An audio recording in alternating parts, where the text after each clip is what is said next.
Hi hello வணக்கம். கதைகள் தமிழோடு உங்களிடம் உரையாடுவது உங்கள் அன்பு தோழி விஜயா. என் பேர் பாரதிங்க. எனக்கு 80 வயசாக போகுது. நான் சாக போகிற நிலைமையில் இருக்கேன். என்னோடய கதையை தான் உங்ககிட்ட சொல்ல போகிறேன். அப்பா அம்மா இருந்தும் அனாதை ஆசிரமத்தில் தான் வளர்ந்தேன். ஏன்னா எங்கள் குடும்பம் ரொம்ப கஷ்டப்படுற குடும்பம். தங்கறதுக்கு கூட ஒரு நல்ல இடம் கிடையாது. நான் ஒரே பொண்ணு வீட்டுக்கு. செல்ல பொண்ணு மட்டும் தயவு செஞ்சு நினச்சிடாதீங்க. தனக்கு ஒரு குழந்தை இல்லைன்னு அடுத்தவங்க சொல்லுவாங்கங்கிறதுக்காண்டி நான் பிறந்தேன். அடுத்தவங்களுக்காக மட்டுமே நான் வளர்க்கப்பட்டேன். அதனாலே என்னமோ எங்கள் அம்மா அப்பா தீபாவளி பொங்கலுக்கு மட்டும்தான் என்னை வந்து பார்ப்பாங்க. அதுக்கு மட்டும்தான் ஒரு ட்ரெஸ் எடுத்துகிட்டு வந்து தருவாங்க. இந்த தீபாவளி பொங்கலுக்கு வர ட்ரெஸ்ஸை தவிர மற்ற எல்லா ட்ரெஸ்ஸுமே அடுத்தவங்க போட்டு இங்கே கொண்டு வந்து கொடுத்துட்டு போன ட்ரெஸ்ஸு தான். சிலது லூஸாக இருக்கும், சிலது டைட்டாக இருக்கும், சில ட்ரெஸ்ஸு கிழிஞ்சிருக்கும். இருந்தாலும் எனக்காக யாரோ ஒருத்தவங்க கொடுத்துருக்காங்கன்னு நினச்சி சந்தோஷமாக போட்டுக்கிட்டேன். சின்ன வயசில் கொலுசு போடணும்னு ஆசை. எங்கள் அம்மா கிட்ட சொன்னேன். அம்மா சொன்னாங்க, நீ இருக்கிறதோ அனாதாசிரமம், என்னால் ஒரு வீடு கூட கட்ட முடியல, ஏன் ஒரு வாடகை வீட்டில் உன்னை அழைச்சிட்டு போய் வைக்க முடியல, என்கிட்ட ஏன் நீ கொலுசு கேட்குற, நீ படித்து நல்லா பெரிய ஆளாவா, நீ வேலைக்கு போய் உனக்கு வாங்கிக்கலாம் அப்படின்னு சொன்னாங்க. எனக்கு 15 வயசானதுக்கப்புறம் எனக்கு தாவணி கட்டணும்னு ஆசை. எங்கள் அம்மா என்னை பார்க்க வரும்போது சொன்னேன். எங்கள் அம்மா சொன்னாங்க, உன் ஆசையெல்லாம் நிறுத்திக்க, நாங்கள் சம்பாதிக்கிற 5-10 உனக்கு நல்ல ட்ரெஸ்ஸு உனக்கு பிடிச்ச மாதிரி எங்களால் வாங்கி தர முடியாது. ஏதோ தீபாவளி பொங்கலுக்கு தான் எங்களால் முடிஞ்சது வாங்கி தர முடியும். தயவு செஞ்சு மறுபடியும் இப்படி கேட்காத. இப்படி கேட்கறதுனால உன்னை பார்க்க வர ஆர்வமே எனக்கு குறைஞ்சிருது அப்படின்னு சொல்லிட்டு போனவங்க தான் திரும்பி என்னை பார்க்க வரவே இல்லை. இது நடந்ததுனாலேயே நான் நல்லா படிக்க ஆரம்பித்தேன். 10ஆவதுல நல்ல மார்க்கு, அதேமாரி 12ஆவதுலேயும் ஒரு நல்ல மார்க்கு. கவர்மெண்ட்டே என்னை காலேஜில் சேர்த்துக்குச்சு. அதுலேயும் நல்லபடியாக தேர்ச்சி பெற்றதுனால ஒரு நல்ல இடத்துல வேலை கிடச்சிச்சு. அங்கே நான் ஒருத்தரை காதலிச்சு தான் கல்யாணம் பண்ணேன். அவர் கஷ்டப்படுற குடும்பம்தான், அதை என்கிட்ட மறைச்சிட்டாரு. இருந்தாலும் நான் அவருக்காக கூட சந்தோஷமாக வாழணும், அவருக்காக நான் உழைக்கணும்னு நினச்சேன். எனக்கு ஒரு பொண்ணு ஒரு பையன். எங்கள் அம்மா அப்பா செஞ்ச தப்பை நான் செய்யலை. என் குழந்தைங்களை நல்லபடியாக வளர்த்தேன். அவங்க ஆசைப்பட்டது எல்லாத்தையும் வாங்கி கொடுத்தேன். நான் ஆசைப்பட்டது எதையும் எனக்காக செஞ்சுக்கலை. என் குழந்தைங்களை நல்லா வளர்த்தேன். ஒரு நல்ல வீடு கட்டி கொடுத்தேன். என் பொண்ணையும் நல்லபடியாக கட்டி கொடுத்தேன். என் கணவர் இறந்துட்டார். அதுக்கப்புறம் எனக்கு காதல் கிடைக்கவே இல்லை. என் குழந்தைங்க அவங்கவுங்க குடும்பம்னு சொல்லிட்டு போயிட்டாங்க. 5 வயசில் ஆசைப்பட்ட கொலுசை கூட போட்டு பார்க்கல. 15 வயசில் ஆசைப்பட்ட தாவணியை கூட போட்டு பார்க்கல. 20 வயசில் ஆசைப்பட்ட பட்டு சேலையை கூட வாங்க முடியல. இப்படி என் வாழ்க்கையில் நான் ஆசைப்பட்ட எதையுமே வாங்க முடியலை. என் காதல் கணவரால் அவர் வாங்கி கொடுத்த புடவையை தான் நான் கட்டிக்கிட்டேன். நான் சம்பாரித்து எனக்குன்னு ஒரு பட்டு புடவை வாங்கினேன். அந்த ஒரு பட்டு புடவையை தவிர வேறு எதுவும் கிடையாது. ஏன்னா நான் புடவையில் போடுற காசை என் பிள்ளைங்க படிப்பில் போடலான்னு நினச்சேன். ஆனால் இன்றைக்கி நான் அது தப்புன்னு நினைக்கிறேன்.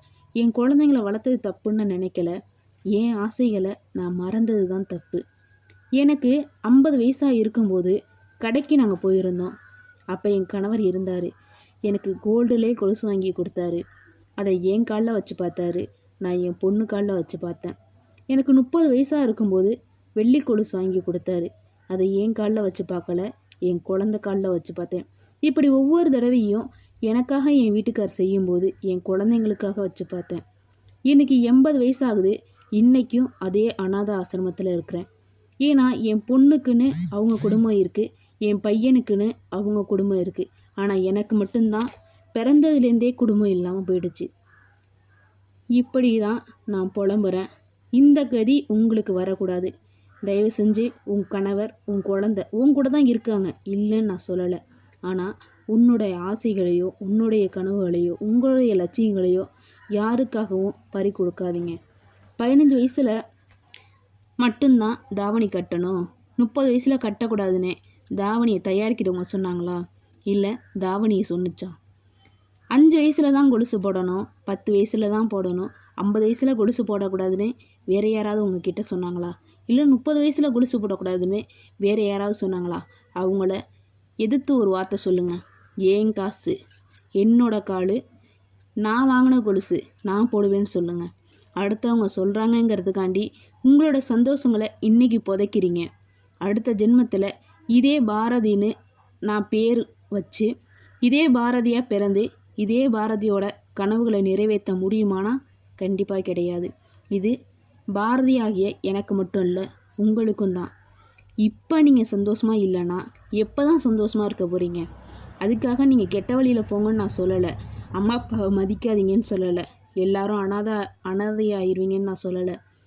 உங்களுக்குன்னு ஒரு டைம் கொடுங்க.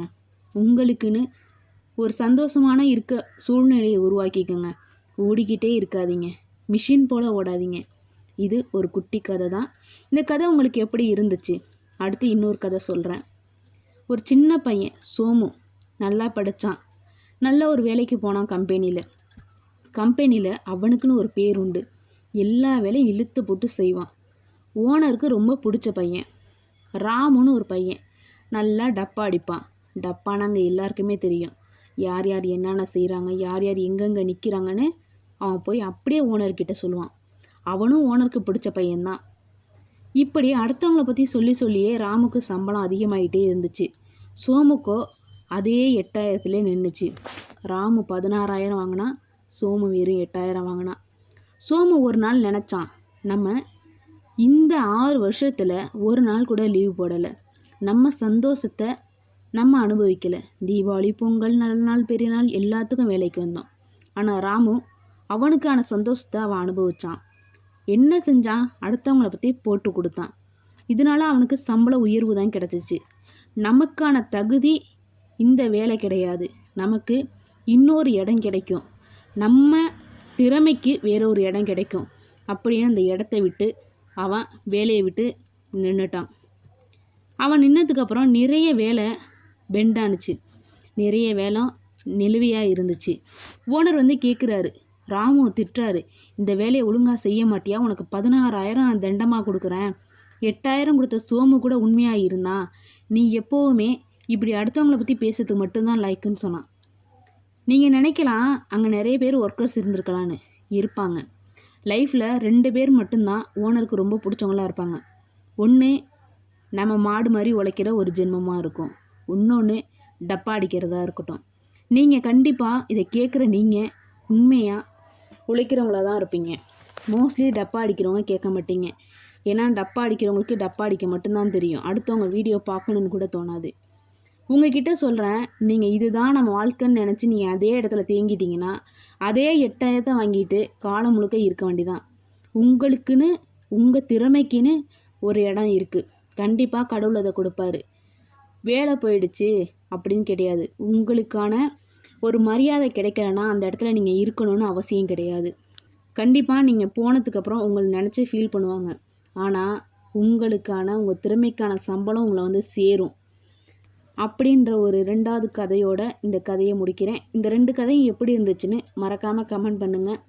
முடிஞ்ச வரைக்கும் சப்ஸ்கிரைப் பண்ணுங்கள், ஆதரவு கொடுங்க. பிடிச்சா லைக் பண்ணுங்கள், பிடிக்கலன்னா டிஸ்லைக் பண்ணுங்கள். அடுத்த காணொளியில் சந்திக்கலாம். பாய்.